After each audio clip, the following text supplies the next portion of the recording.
Assalamu alaikum. Kaifa halukum.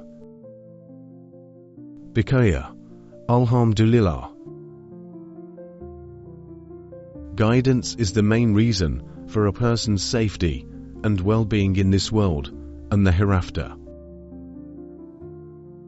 Therefore, whoever Allah Ta'ala facilitates to attain it has indeed achieved great fortune, and no one will be able to harm them. Let's reflect on the following story. Bismillah.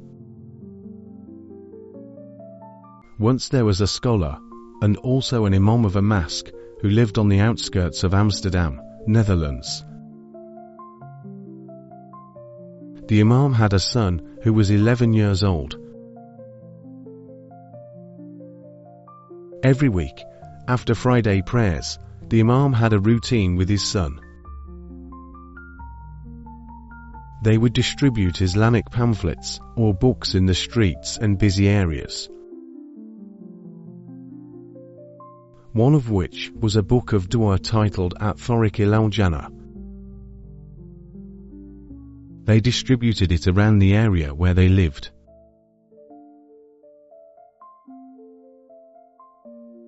However, one Friday, the city was hit by heavy rain and very cold weather.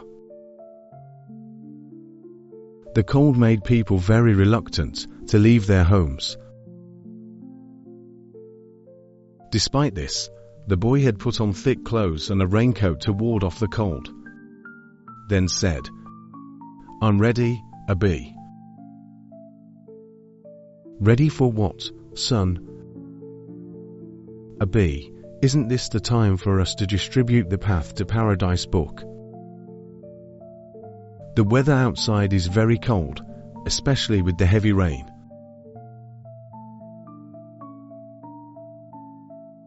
"But Abi, there are still people heading to hell even though the weather is very cold."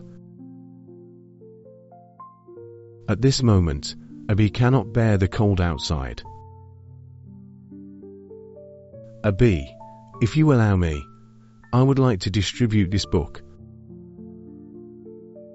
The father was silent for a moment, then said, "All right, but just take a few books, not too many." "Thank you, Abi," the boy responded. Under the pouring rain, accompanied by the biting cold, the boy went out to the streets to distribute the book to those he met. And even from door to door. 2 hours passed, and he had only one book left. The streets were deserted, and he didn't meet anyone else outside. Finally, he decided to approach a house across the street to give away the last book. He rang the doorbell, but there was no answer. He rang again, still no one came. He almost left, but something seemed to stop him. For the last time, he pressed the bell again and knocked on the door loudly. Not long after, the door opened slowly. An elderly woman came out with a face that reflected deep sadness. And she said, "What can I do for you, my child?" With a cheerful face and a friendly smile, the boy said,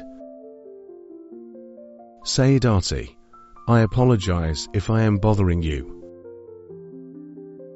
I just want to say that Allah loves you and will take care of you.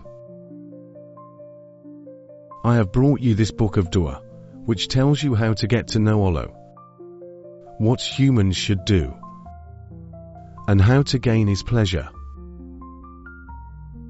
The boy handed over the book.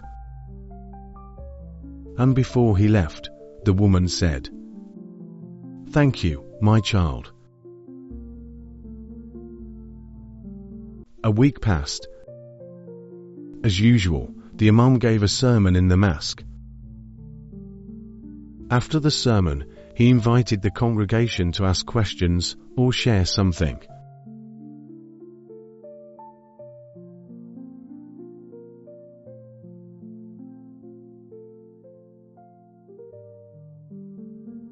From the back row, an elderly woman spoke. None of the people here know me, and this is my first time coming to this place.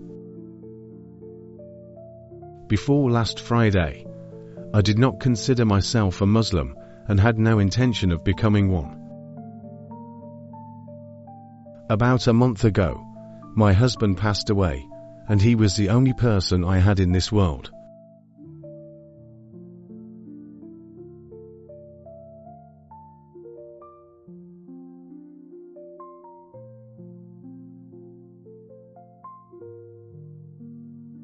Last Friday, in the cold weather and pouring rain,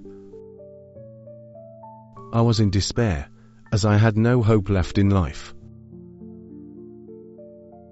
So, I took a rope and a chair and brought them to the upstairs room in my house.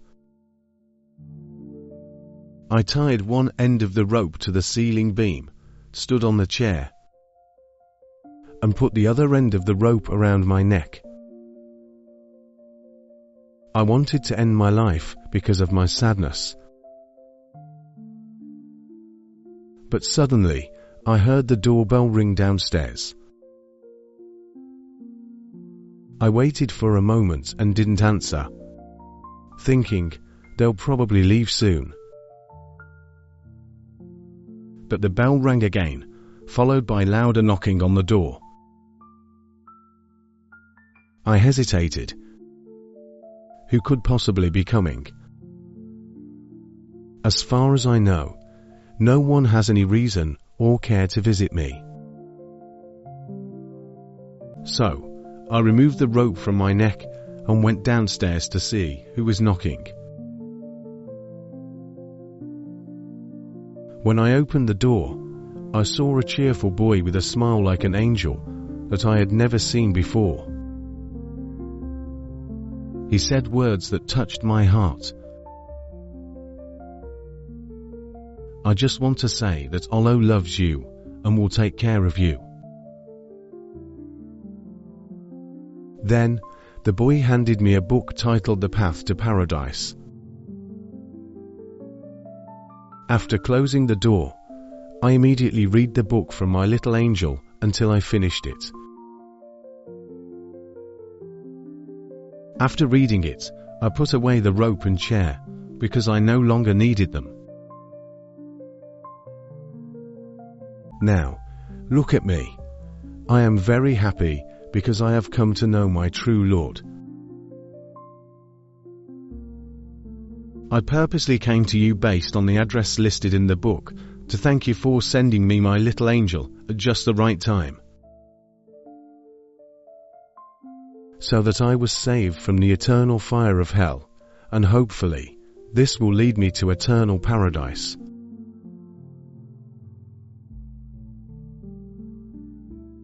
Tears flowed from the congregation in the mosque, and cries of Allahu Akbar echoed in the room.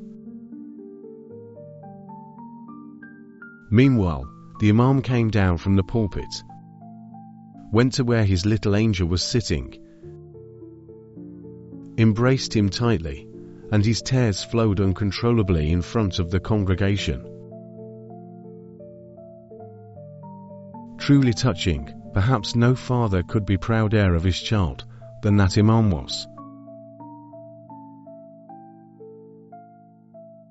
Let us continue to spread goodness. We never know how many people will receive guidance through the small steps we take. Thus, may our story this time give an important lesson and motivate us to attain the paradise of Allah subhanahu wa ta'ala. Ameen. Wallahu a'lam bis-sawab. Wassalamu alaikum.